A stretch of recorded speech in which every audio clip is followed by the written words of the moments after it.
The explosion tore through the palace's eastern wing, and Lieutenant Derek Kane didn't hesitate. He grabbed Princess Alara's arm and pulled her toward the servant corridor as plasma fire scorched the marble behind them. "Move!" he shouted. She stumbled in her ceremonial gown, the fabric tearing as debris rained down. The Zrathian death squad had breached the inner sanctum faster than anyone predicted. Royal guards lay scattered across the grand hall, their energy shields overwhelmed in seconds.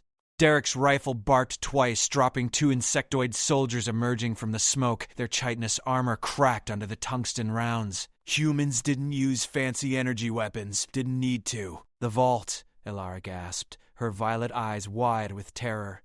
"My family, the council, they went to the vault." "Vault's compromised," Derek said, checking corner as they ran. "I saw the charges. They planned this." Another blast shook the foundation. The princess stumbled again, and Derek caught her, half carrying her down the spiral stairs. His earpiece crackled with dying screams and static. The entire diplomatic mission was collapsing. They burst into the lower gardens. 3 Zrathian warriors turned, mandibles clicking. Derek fired on the move, controlled bursts that punched through exoskeletons. He reloaded without breaking stride, muscle memory from 1,000 drills. "Why are you still here?" Alara demanded between breaths. Everyone else ran. The ambassadors, the fleet officers, your own captain. "Not everyone," Derek said.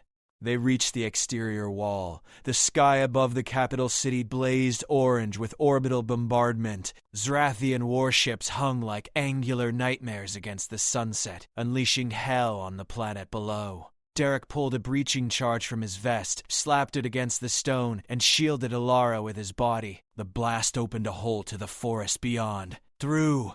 "Now," she hesitated, looking back at the burning palace. "My mother was in that vault." "I know," Derek said quietly. "And if she made it, she'd want you alive." Alara's face hardened. She was young, maybe 20, 2 standard years, but Derek saw something shift in her expression. Grief compressed into determination. They plunged into the forest as the palace's central tower collapsed behind them. Energy weapons lit up the tree line. The Zrathians were hunting them. Derek checked his ammunition. 4 magazines left. Not enough for a prolonged fight, but humans had won worse odds. "There's an emergency beacon 2 kilometers north," he said, pulling out his tactical display. "Coalition listening post. We reach that, we might get off this rock." "Might?"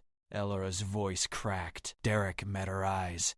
"I don't lie to royalty, but I don't quit either." He moved into the darkness, and after a moment the princess followed. Behind them, the Zrathian Empire consumed her world, but ahead, 1 human soldier carved a path through impossible odds. Because that's what humans did. The forest offered no safety. Derek pulled Alara behind a massive tree trunk as plasma bolts seared the air where they'd stood seconds before. He counted 4 pursuit teams, maybe 20 hostiles total, converging with military precision. "They're hurting us," he said, studying his display, "pushing us away from the beacon." "Then we're trapped," Alara whispered. "No. Just means we go through them instead of around." Derek grabbed a fallen branch and snapped it, judging the weight. He looked at the princess covered in dirt and ash, her royal bearing still somehow intact despite everything. "Can you throw?" She blinked. "What?" "Doesn't matter. Stay low, count to 30, then run northwest. Don't stop for anything. You can't fight them all alone." Derek checked his rifle one more time. "Watch me." He moved before she could protest, circling wide through the undergrowth. The Zrathians used thermal imaging, but Derek had trained in the swamps of Tannhauser. He controlled his breathing, lowered his core temperature, and became a ghost. The first warrior never saw him. Derek's combat knife punched through the gap in its neck plating. The second turned, too late. 3 rounds center mass. Chaos erupted. The Zrathians scattered, trying to locate the threat. Derek had already moved, firing from a new position. 2 more dropped. He threw a flashbang toward the largest cluster and sprinted perpendicular as they shrieked and fired blindly. He emerged near Alara's hiding spot. She'd moved exactly when he told her to, crouched behind a boulder. Run. Now. They broke north. Behind them, the Zarathians reorganized, but Derek had bought them distance. His lungs burned as they crashed through vegetation. Alara kept pace, her survival instincts overriding her exhaustion. The terrain changed. Rocky outcroppings replaced trees. Derek's display showed the listening post half a kilometer ahead, but something was wrong. No power signature, no electromagnetic emissions. They crested a ridge and stopped cold. The listening post was rubble, freshly destroyed, smoke still rising from the wreckage. A Zarathian heavy gunship sat nearby, its crew methodically sweeping for survivors. They knew, Ilara said, voice hollow. They knew about every defensive position. Derek's jaw tightened. Betrayal ran deep in this operation. Someone had fed the Zarathians everything. A screech erupted behind them. The pursuit teams had closed the gap. Derek scanned desperately. Mountains to the west. Open killing ground to the east. The gunship blocking north. And enemies behind. Then he saw it. A mining facility carved into the mountainside, maybe 2 kilometers distant. Old infrastructure, probably abandoned, but it offered possibilities. There, he pointed. We get inside, we can fortify. Make them pay for every meter. That's not escape, Elara said. That's a last stand. It's survival, Derek countered, and survival means hope. They ran. The gunship's sensors swept toward them, but Derek timed their movement, using terrain to break line of sight. Plasma bolts chewed up rock behind them. Alara gasped, but didn't slow. They reached the mining facility as the sun disappeared completely. Derek kicked in a rusted door and pulled Alara inside. Emergency lighting flickered weakly, powered by ancient backup cells. The facility was massive. Tunnels branched in every direction. Processing equipment sat dormant like industrial skeletons. Derek immediately started calculating. Choke points, defensive positions, supplies. Help me, he said, dragging a heavy ore container toward the entrance. Ilara joined him, and together they built a barricade. Derek rigged his last 2 grenades as tripwires, positioned his remaining magazines within easy reach. Outside, the Zarathian forces gathered. Derek could hear their clicking communication, see their shadows moving beyond the entrance. They'll storm us at dawn, he said. Standard siege doctrine.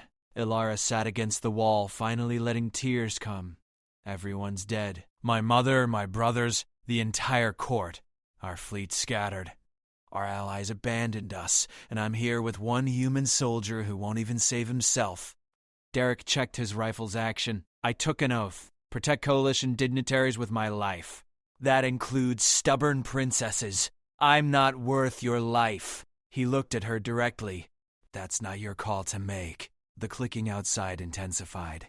Orders being given. Positions being established. Derek settled behind his barricade, rifle ready. His body ached. His ammunition wouldn't last. The odds were mathematically impossible, but humans had a saying the rest of the galaxy never quite understood. It wasn't the size of the dog in the fight. It was the size of the fight in the dog. And Derek Kane still had plenty of fight left. Get some rest, he told Alara. I'll take first watch. She looked at him like he was insane. Maybe he was. But he was also the only thing standing between her and extermination. Outside, the Zarathian Empire prepared to finish what it started. Inside, one human prepared to make them regret it. Dawn never came. The Zarathians attacked 2 hours before sunrise, exactly when Derek expected them to break pattern. He was ready. The first wave hit the tripwire. The explosion collapsed part of the entrance tunnel, crushing 3 warriors and forcing the others into a bottleneck. Derek's rifle spoke in measured cadence, each shot finding gaps in alien armor. Chitinous bodies piled up. Ilara, grab that pipe, he shouted over the chaos. She seized a section of broken conduit. A Zarathian clawed through the barricade, mandibles snapping. Ilara swung hard, connecting with its optical cluster. The creature reeled back, and Derek finished it. Good, he said. Again if you have to. The assault broke off. Zarathian tactical doctrine demanded efficiency. They'd try something different now. Derek reloaded his second-to-last magazine. Mathematics were brutal. Maybe 30 rounds left, probably 50 hostiles remaining outside. The equation didn't balance. "There's another way out," Ilara said suddenly. She pointed to a schematic on the wall, faded but readable. Service tunnels. They run through the entire mountain range. Derek studied it. Multiple exits, miles of passages, unstable, unlit, possibly collapsed in sections. But it was terrain the Zrathians hadn't mapped. "You're thinking like a soldier," he said with approval. "I'm thinking like someone who wants to live." They moved deeper into the facility, Derek covering their retreat with a carefully placed charge that sealed the main corridor behind them. The explosion would buy them minutes, maybe an hour. The service tunnels were worse than Derek anticipated. Ceiling supports had buckled. Water dripped from stress fractures. Their footsteps echoed in the darkness, his rifle light casting harsh shadows. Something skittered ahead. Derek raised his weapon, then lowered it. Native wildlife, not Zrathian. The planet's ecosystem was reasserting itself in the abandoned passages. "How did you know?" Ilara asked as they walked. "That the vault was compromised. That the beacon was destroyed. Pattern recognition," Derek said. "The Zrathians hit every strategic asset simultaneously. Perfect intelligence. Someone inside your government fed them everything."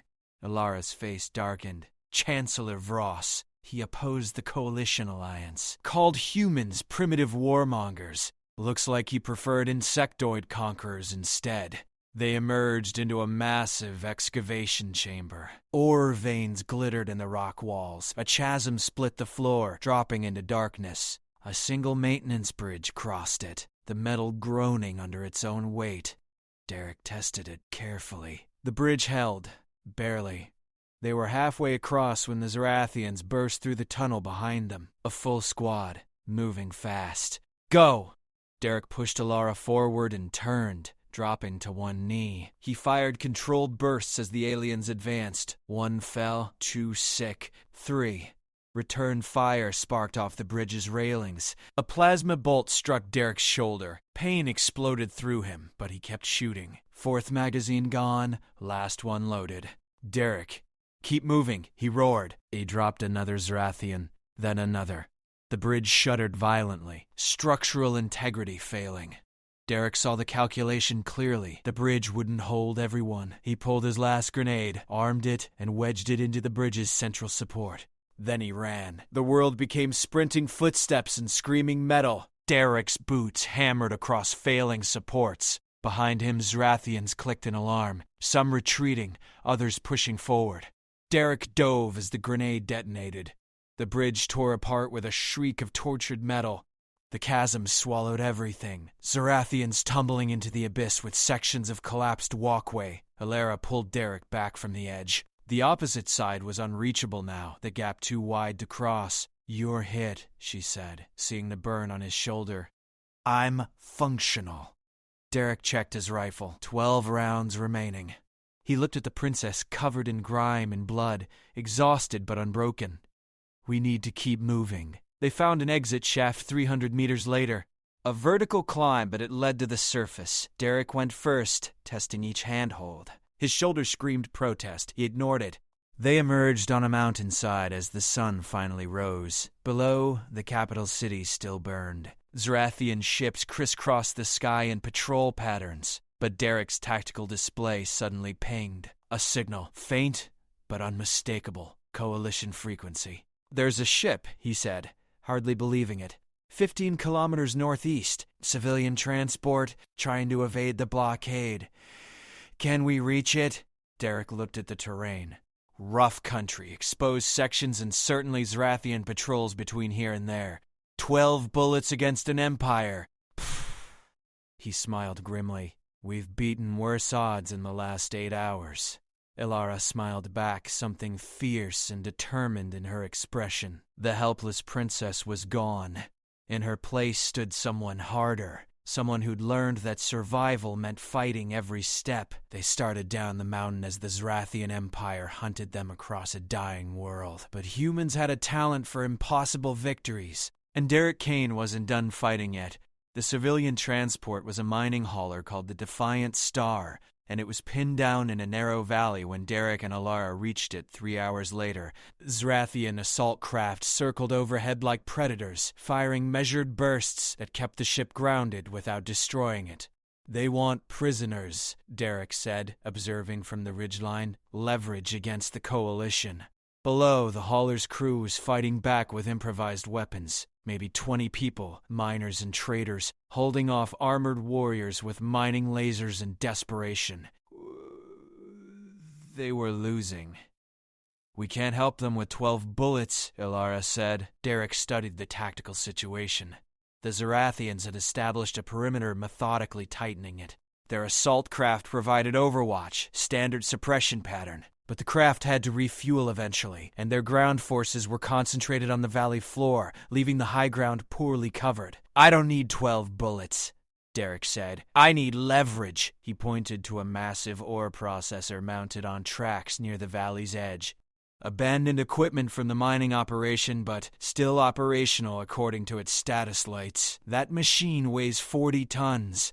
The valley slopes at maybe 30 degrees. You see where I'm going? Alara's eyes widened. "That's insane.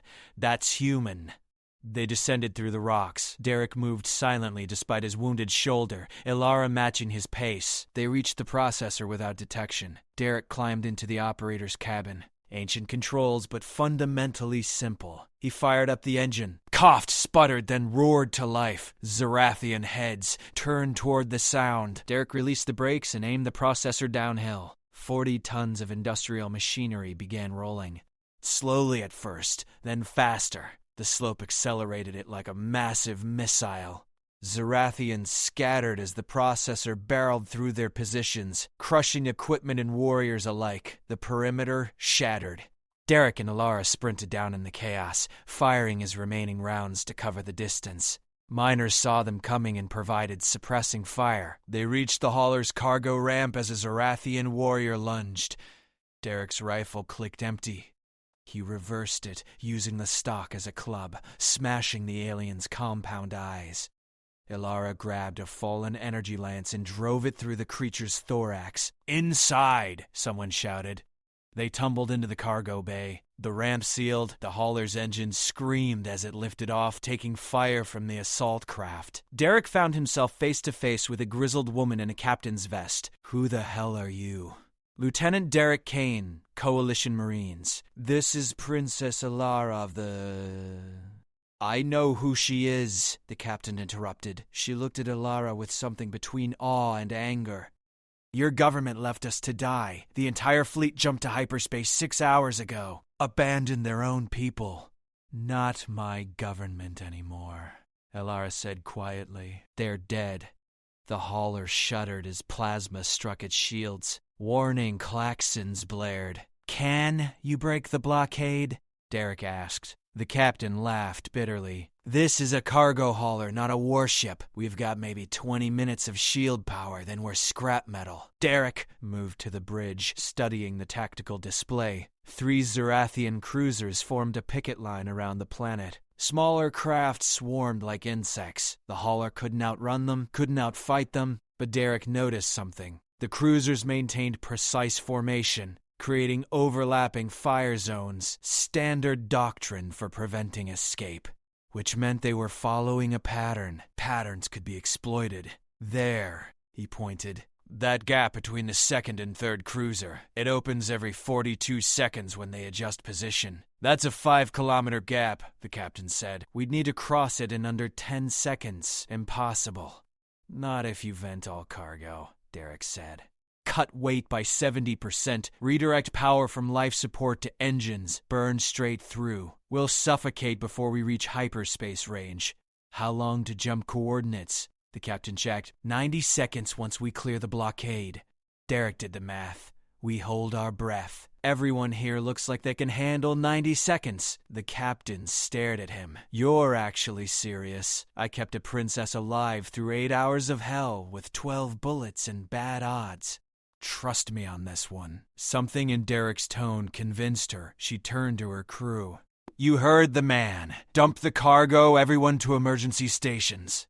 We're doing this insane." The miners moved with practiced efficiency. Cargo bay doors opened, dropping tons of processed ore into space. The hauler lurched suddenly lighter. Gap opens in 30 seconds, the navigator called. Derek, strapped into a jump seat next to Alara. She looked at him with an expression he couldn't quite read. If we die, she said, I want you to know you're the bravest person I've ever met. We're not dying today, Derek said. The gap appeared. The captain slammed the engines to maximum. The hauler shot forward like a missile, kerfuses crushing everyone into their seats. Zrathian cruisers opened fire. Plasma streaked past the viewports. One bolt clipped the port engine, sending alarms screaming. Life support off, the captain ordered. The air vents shut down, immediate silence except for the engine roar. Derek's lungs protested as oxygen levels dropped. They punched through the gap. The cruisers tried to adjust, but momentum carried the hauler past their firing solutions. 60 seconds to hyperspace range, the navigator gasped. Derek's vision started to blur. Beside him, Alara's face was turning pale. Around the bridge, crew members struggled to remain conscious. 40 seconds. A Zarathian fighter squadron gave chase, closing fast. 20 seconds. Derek's chest burned. His peripheral vision darkened. 10 seconds. The fighter squadron fired. Plasma bolts walked up the hauler's shields. 5 seconds. Reality twisted. The stars elongated. The hauler jumped into hyperspace, leaving the Zarathian Empire behind. Life support kicked back on. Derek sucked in air desperately, his entire body shaking. Around him, the crew gasped and coughed. They'd made it. Against impossible odds, they'd actually made it. Alara laughed, a sound somewhere between hysteria and triumph. We're alive. Told you, Derek managed. The captain stood on shaking legs. Setting course for the nearest coalition outpost. 3 days at current speed. 3 days to safety. 3 days to report what happened. 3 days to start planning vengeance. Derek looked at Alara, who stared out the viewport at the streaming stars. The Zarathian Empire had taken her world, her family, her throne, but they'd made one critical mistake. They'd left her alive. And she had a human soldier who specialized in impossible victories. The Coalition outpost was a military station called Sentinel Prime, and it was in chaos when the Defiant Star limped into docking range 70 hours later. Warships crowded the berths, refugee transports unloaded civilians by the thousands, and military personnel rushed through corridors with grim urgency. Derek escorted Alara through the docking tube. His shoulder wound had been treated in the hauler's basic medbay, but it still throbbed. Alara walked beside him wearing borrowed crew clothes, her royal identity hidden for now. A Marine lieutenant intercepted them immediately. Lieutenant Kane, you're ordered to report to Admiral Garrett immediately. The princess is to be placed in protective custody. She stays with me, Derek said flatly. The lieutenant looked uncomfortable. Sir, those are direct orders from Fleet Command. Derek leaned in. I've kept her alive through planetary invasion, assassination squads, and a blockade run. She's not leaving my sight until I brief the Admiral personally. Lieutenant backed down. Follow me. They were escorted through the station to a secure briefing room. Admiral Garrett stood over a holographic display showing the disaster unfolding across the sector. 15 worlds had fallen to Zarathian assault in the past week. The coalition was reeling. Garrett turned as they entered. He was a stocky man with steel gray hair and eyes that had seen too many battles. His gaze swept over Derek's condition, then settled on Alara. Your Highness, he said with formal respect. We thought everyone in the royal family was lost. They were, Alara said. Her voice was steady now, hardened by survival. I'm the last. Garrett's expression darkened. Then you're the rightful heir to your world's throne, even in exile. A throne on a conquered planet isn't worth much, she replied.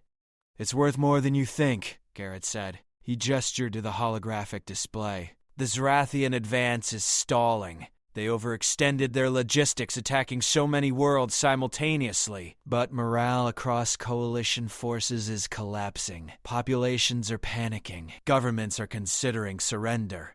He looked at Alara directly. You're a symbol, proof that resistance is possible. That humanity and its allies don't abandon their own. Derek caught the implication. You want to use her for propaganda? I want to use her to win, Garrett corrected.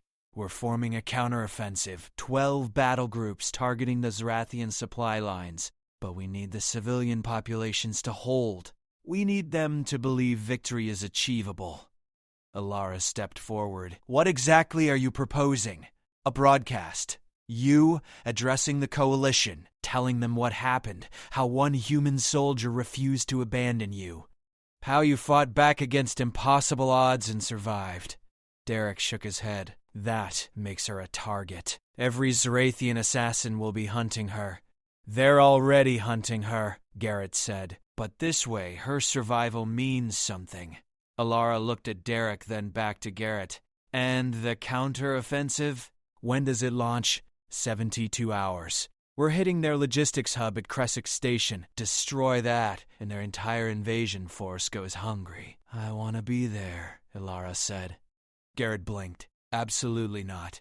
You're too valuable. I'm the queen of a dead world, Alara interrupted, her voice like steel. The Zarathians murdered my family, enslaved my people, and burned my home. You want me to be a symbol? Then let me be a symbol that fights back. The Admiral opened his mouth to argue, but Derek spoke first.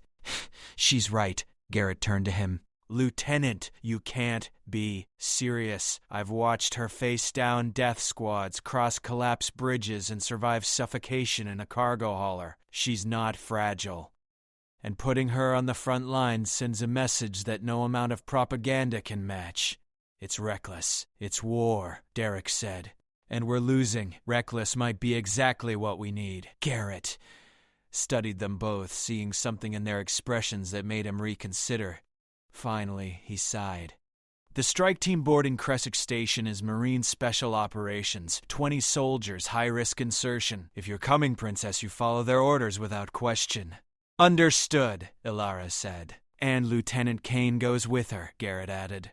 You kept her alive this long, you keep doing it. Derek nodded. Yes, sir. Garrett pulled up schematics of Crescent Station. It was a massive structure, part fortress, part supply depot. Zarathian warships docked there continuously, resupplying for their invasion fleets. The mission is simple, Garrett said. Get inside, plant fusion charges on the main reactor, get out before it detonates. Estimated time from insertion to extraction, 40 minutes. And if extraction fails? Derek asked. Garrett's expression was grim. Then you die destroying the most important military target in the sector. There are worse ways to go. Over the next 2 days, Derek and Alara trained with the strike team. Captain Victor Cole led the unit, a scarred veteran who regarded Alara with open skepticism until she disarmed him in close-quarters combat training.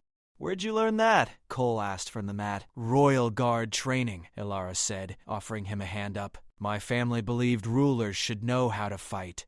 Cole grinned. Maybe you'll do after all. Derek watched her integrate with the team, earning respect through competence rather than title. She was changing, becoming something more than royalty. Something dangerous.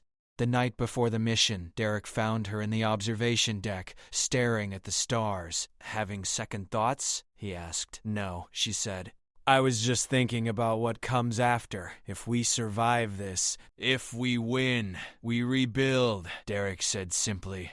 My world is gone. My government collapsed. What's left to rebuild? Derek stood beside her. Everything. That's what humans do. We lose everything, then we build it back better, and we make sure the people who destroyed it pay for every stone. Alar looked at him. Is that a human thing? This refusal to quit? It's the only thing that's kept us alive this long. She smiled, something genuine breaking through the grief. Then I'm grateful your species is stubborn. The station's alert system chimed. Final boarding call for the strike team. Derek checked his weapons one last time. New rifle, full ammunition load, proper armor. He felt almost civilized compared to the last few days. Ready? He asked Alara. She picked up her own rifle, checked it with practiced efficiency. Ready. They walked to the hangar together, joining the 19 other soldiers preparing to assault an enemy fortress. The Zarathian Empire thought they'd broken the coalition's spirit. They were about to learn otherwise. The assault shuttle hit Crescent Station like a meteor, breaching the outer hull with shaped charges and depositing 21 soldiers directly into the enemy's heart. Derek moved with the strike team through corridors filled with alarms and scrambling Zarathians, his rifle dropping targets with surgical precision. Alara stayed beside him, firing in controlled bursts exactly as trained. A warrior charged from a side passage. She pivoted, double-tapped center mass, kept moving. No hesitation, no fear. Captain Cole led them deeper into the station. Reactor level, 3 minutes! They hit resistance at a junction. Zarathian heavy troops in power armor, weapons that could shred reinforced bulkheads. The strike team took cover as plasma fire turned the corridor into hell. Derek spotted a coolant line running overhead. Cole, suppress fire on my mark. The team opened up, forcing the Zarathians back momentarily. Derek shot the coolant line. Superheated fluid sprayed across the enemy position, flash freezing on contact with their armor.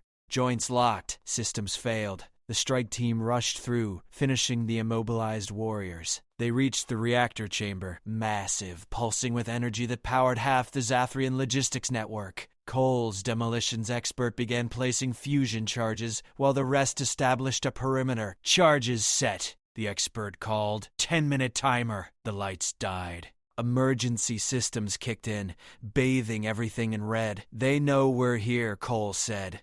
Lockdown protocol, they're sealing us in. Derek checked his tactical display.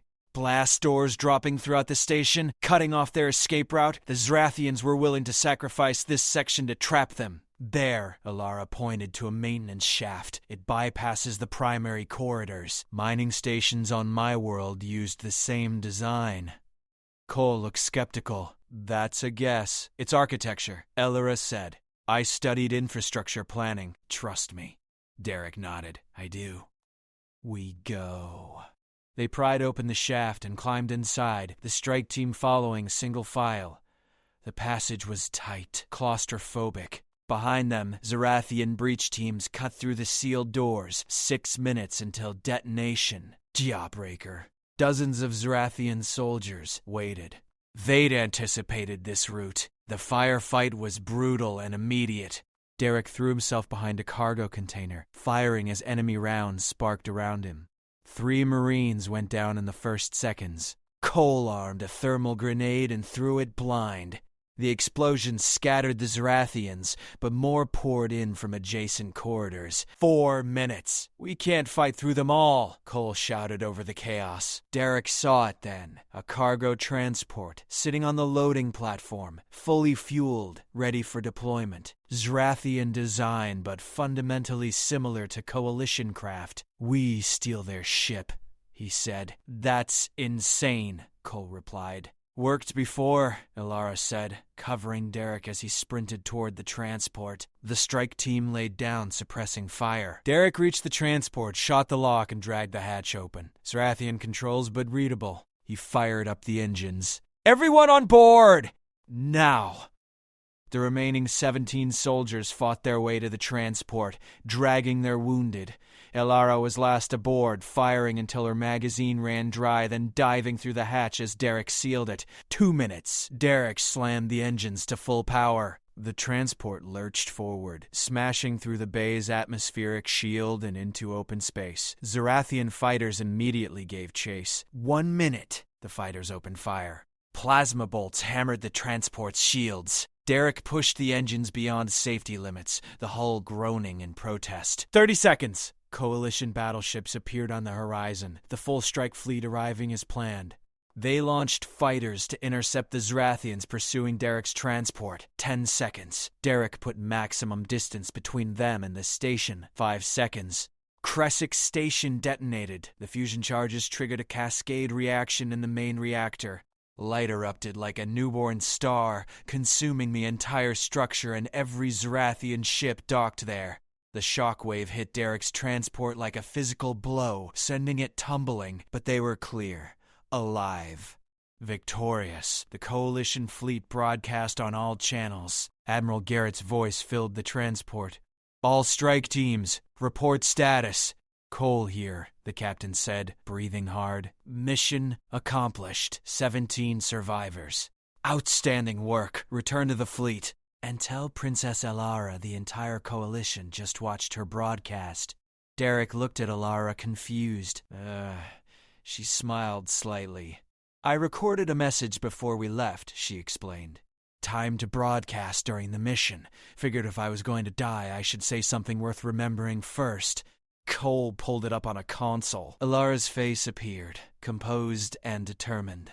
My name is Ilara, last survivor of the royal line. The Zarathians destroyed my world, murdered my family, and tried to break my spirit. They failed. Because one human soldier refused to abandon me. Because humanity taught me that survival isn't about odds or firepower. It's about will. It's about choosing to fight even when defeat seems certain. Today, I fight alongside coalition forces to strike back against our enemies, not as a helpless princess, but as a soldier. If I can stand when everything is lost, so can you. We will reclaim what was taken. We will rebuild what was destroyed. And we will show the Zarathian Empire that humanity and its allies never surrender. The broadcast ended. Derek saw tears on several Marines' faces. That was one hell of a speech, Cole said quietly. I had a good teacher, Ilara replied, looking at Derek. The transport docked with the fleet flagship an hour later. They were greeted as heroes. The destruction of Kresik Station had crippled the Zarathian advance. 3 enemy fleets were stranded without supplies, vulnerable to coalition counterattacks. The war wasn't over. It would take years to push the Zarathians back, to reclaim lost worlds. But the tide had turned. Admiral Garrett met them personally. Lieutenant Kane, your service record now includes the most improbable survival story in Coalition history. You'll receive the Star of Valor. With respect, sir, give it to the princess. She earned it more than I did. Garrett smiled. Oh. She's receiving one, too, along with a battlefield commission. The Coalition Senate voted unanimously. She's now Colonel Ilara, Special Advisor on Resistance Operations. Ilara looked stunned. I'm not even Coalition military. You are now, Garrett said. Your broadcast inspired 17 worlds to keep fighting instead of surrendering. You're exactly what we need. Weeks passed. Derek and Ilara worked together, planning operations, training resistance cells, becoming symbols of humanity's refusal to quit. The scared princess was gone completely, replaced by a warrior queen who'd learned to fight from a human soldier who never knew how to surrender. One evening, in a quiet moment between briefings, Ilara found Derek in the observation deck. I've been thinking, she said, about what you told me, that humans rebuild everything they lose. It's true, Derek said. Then, when this war ends, I want your help rebuilding my world, making it stronger than before. Derek extended his hand. You've got it. She took it, her grip firm and certain. Outside, the stars stretched endlessly. The Zarathian Empire was vast and powerful. The war would be long and brutal, but humanity had something the enemy would never understand. An absolute refusal to accept defeat. A willingness to fight impossible odds with nothing but courage and stubbornness. And now they'd taught that lesson to a princess who became a queen, who became a soldier. The galaxy would never be the same, because humans don't quit. They never have.